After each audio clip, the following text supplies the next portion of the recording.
Welcome to the Slop Temple. We pray this video helps. In this video, I will show how to reset the oil life on your Mitsubishi Outlander Sport. First, turn your vehicle's ignition to the on position, but do not start the engine. Next, find the information button, usually located on your steering wheel.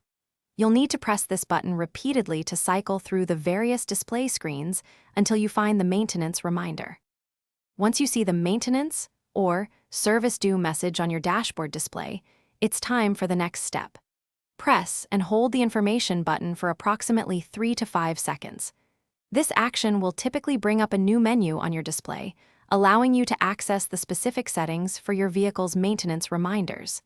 Keep holding until the menu appears. From the new menu, navigate to the Oil Life or Service Interval option.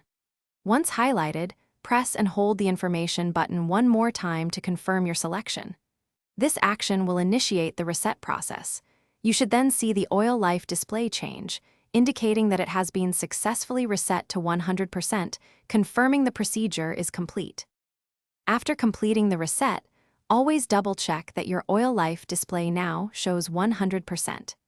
It's crucial to perform this reset every time you change your engine oil to ensure accurate tracking of your vehicle's maintenance schedule. For any specific model variations, or if you encounter difficulties, always refer to your Mitsubishi Outlander Sport Owner's Manual for detailed instructions. Thanks for watching. Consider subscribing if we helped you.